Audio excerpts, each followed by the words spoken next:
အဲ့တော့တို့ကဒီဒါနာလေးတစ်ခုနဲ့ဒီလိုလေးနဲ့ပြီးရောသီလကလည်းယူတော့ယူတယ်ဘာနာတိပါဒအာမဘန်တွေဆိုဖင်ချထိုင်ကြတဲ့ကဘာမှမလုပ်တဲ့သီလဟဲ့အလုံးလုံးတဲ့သီလလားအလုံးမလုံးတဲ့သီလလားသမင်းငါတာဖတ်တယ်မဲ့သီလဟဲ့ဟုတ်နော်ဟင်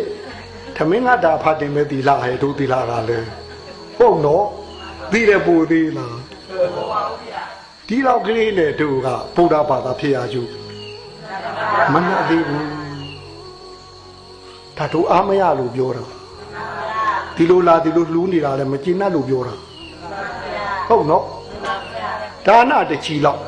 တချီသာကောင်းမှာတခါကောင်းရင်နိဗ္ဗာန်ထိတောင်းယူပါတယ်တို့လည်းပြောခဲ့ဘူးလေးဟိုပူပါဒုက္ခမထီတို့ပါတော့လေသီလနဲ့တချီသာကောင်းမှာညံ့မဟုတ်ဘူးဟုတ်နော်ဧကုဘောသလဘိက္ခုနီမဆိုတာလေဥပုဒ်တခါလားစောင့်ဘူးတဲ့အတွက်ဘယ်ဖရာလက်ထက်ကလည်းမသိဘူးတို့ဒီဖရာလက်ထက်ကြတော့ဟိုတို့ဟွာပေါ့ဘာခေါ်မလို့မဟာတာဝိကာမခေါ်မှာပေါ့လေဣတိရေရတဲ့ပုဂ္ဂိုလ်ရိုးရိုးရဟန္တာမှတောင်းမဟုတ်ပါဘူးဟုတ်နော်သီလနဲ့တစ်ချိန်လာသီလနဲ့တူအောင်လုပ်သားမှာဒါနလည်းဒါနနဲ့တူအောင်တစ်ချိန်လာလုပ်သားမှာအောင်ပါလေဟုတ်ဗျာ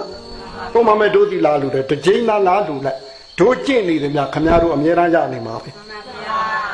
ဟုတ်နော်ကားထောင်ထားသူနဲ့ပြောရင်ကိုကကားလာထောင်ထားလိုက်ဘယ်တိုင်းပါတက်မောင်မောင်အုံနာကရနေသလိုခင်ဗျားတို့ထောက်ပါနဲ့ဘန်ကကျင့်နေရင်ဒီဘန်ကကျင့်နေတယ်မှာကိုရနေမှာပဲဟုတ်ဗျာဒါနလေသို့တော့ဒါနနဲ့တူလှုပ်သံ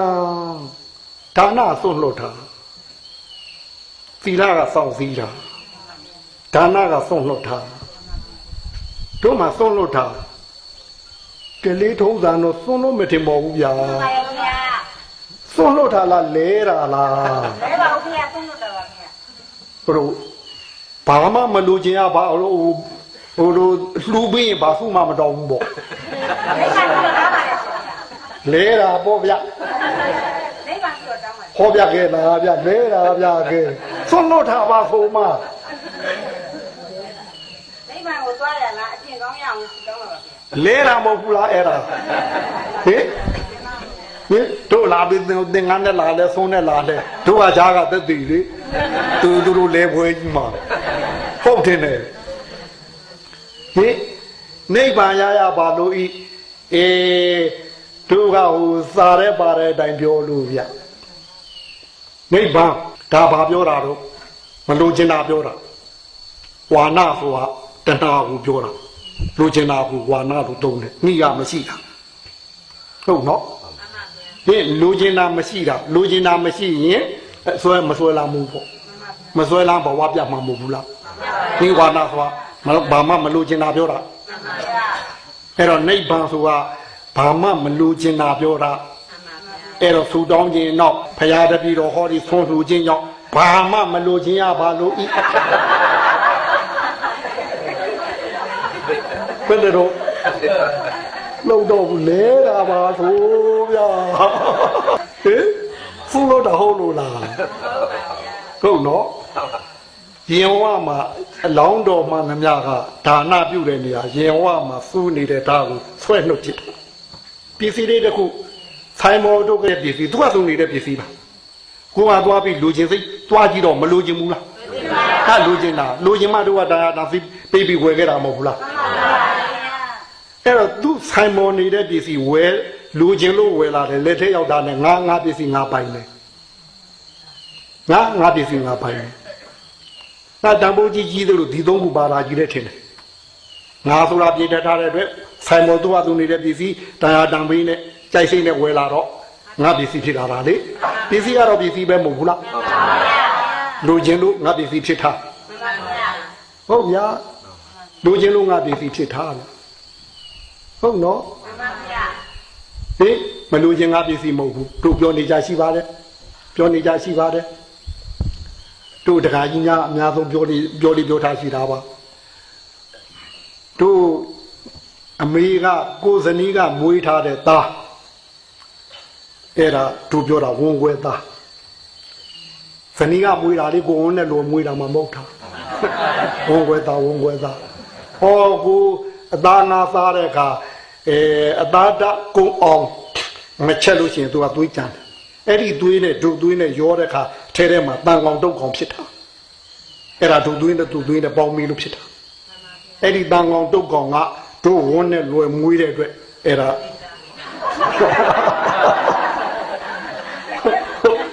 ဟုတ်ကလားဝန်လွယ်သားဝန်လွယ်သားဟိုကဝန်ခွဲသားဟုတ်ဗျာဟေးအဲ့ဒီ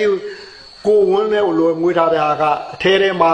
ဟိုတန်ချာသေးစားလို့ဖြစ်စေသူမတည့်တာနဲ့တခုနဲ့ဖြစ်စေစားမိလို့အိမ်သားထဲမြအဲ့ဒီအကောင်ပါသွားရင်လိုက်ဖမ်းသေးလားဟုတ်ပါဘူးဗျာရေမိုးလေးကိုချိုးပေးသေးလားအဲ့ဒါကိုသားရင်မဟုတ်ဘူးလားဘာလို့မချစ်တော့အဲ့ဒါဘာလို့မချစ်တော့ကြိုက်လို့ပါကိုဝိုးလွယ်တော့မွေးတာပဲဘာလို့ချစ်ခါကိုသွေးတာမွေးတာဘာလို့မချစ်စရာမဟုတ်တာတော့ဗျာဟေးအဲ့တော့တို့ကကြိုက်မှလူချင်တာမကြိုက်မလို့ချင်ဘူးလေဟေးခုနကကိုသားမို့သာရှေ့ရမယ်ဆိုတန်ကောင်တုတ်ကောင်ကကသားရင်းဗျဘုံဝယ်မွေးဗျဟုတ်နော်ဘုံဝယ်မွေးဟုတ်ဗျအဲ့တော့တို့ကလူချင်အဲ့တော့ငါပစ္စည်းမှန်တယ်အဲ့ဒါလူချင်လို့ပြောထားတာလူချင်းတော့တိမ့်ပိုက်ထားတော့ငါပိုင်ဖြစ်သွားတယ်ပေါ့ဟုတ်နော်တဏမာနဒိဋ္ဌိတဏမာနဒိဋ္ဌိအဲ့တော့ပစ္စည်းတန်ဖိုးကြီးသလောက်စိတ်မချဘူးနော်အဲ့ဒီပစ္စည်းပေါ့တန်ဖိုးကြီးသလောက်မြတ်နိုးတာမြတ်နိုးသလောက်လဲဘယ်တော့မှစိတ်မချဘူးဒီပစ္စည်းလေးတွေ့လိုက်စိတ်ထဲမှာနင့်ငနေဖြစ်တာငါပစ္စည်းငါပိုင်တယ်ဆိုတော့ဒါသုံးကြောင့်ရင်ဝမှာအများအားစုနေတာအဲ့တော့ဒါနတစ်ခုပြုတ်လိုက်တယ်ဆိုရင်အဲ့ဒီပစ္စည်းပေါ်ငါပစ္စည်းငါပိုင်တယ်ဆိုတဲ့အစွဲနစ်နေတာကိုဆွဲနှုတ်ပြလိုက်တာငါပစ္စည်းမဟုတ်တော့ဘူးစိတ်ဉာဏ်သူကထည့်လိုက်တယ်ကိုလည်းကလူကိုပစ္စည်းဟုတ်သေးလားဟုတ်ပါဘူးဗျာငါပစ္စည်းမဟုတ်တော့ဘူးပြောင်းလို့ထားဒါနကဆွနှုတ်ထားနော်ဟုတ်ကလားဟုတ်ပါဗျာဟင်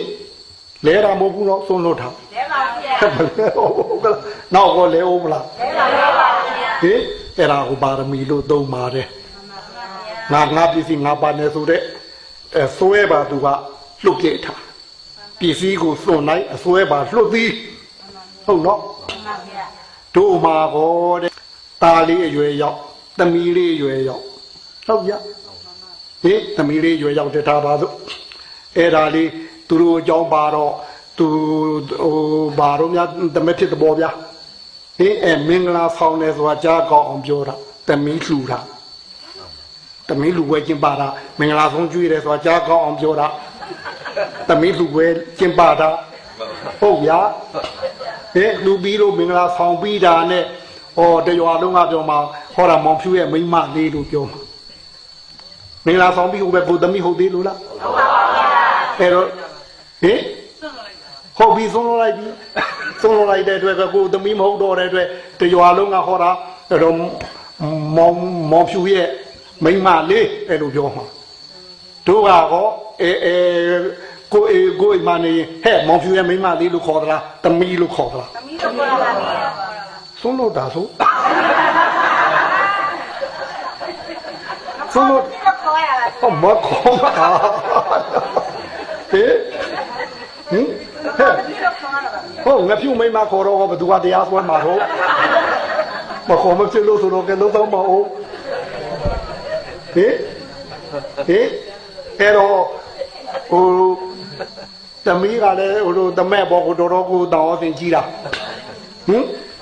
အဲ့တော့ဟိုဒီတမက်ကိုအိမ်မောခေါ်တင်ထားရတာဟုတ်ဗျာဟင်သမီးချစ်တော့ကိုကလည်းချစ်ရဝိုင်းချစ်ရတော့မှာပေါ့အဲ့တော့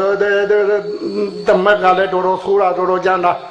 ဟဲ့ဇာတော့လာပြီးကိုရှိကန်ဟဲကြောက်ဟဲထိုးဟဲကြိတ်ဟဲနဲ့လုံးမဲ့ဘယ်နဲ့တော့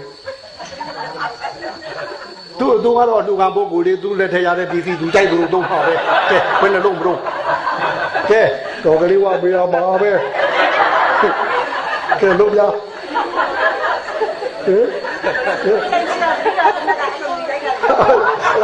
ဲ့တမက်ကမရိုက်သေးလို့ဟုတ်ကလားဟုတ်ကလားဒါရသူတမက်ပဲနေနေဟိုတို့ပေးလိုက်ဦးမထမဟဲ့ အဲ့တော့တို့ဒီဒါ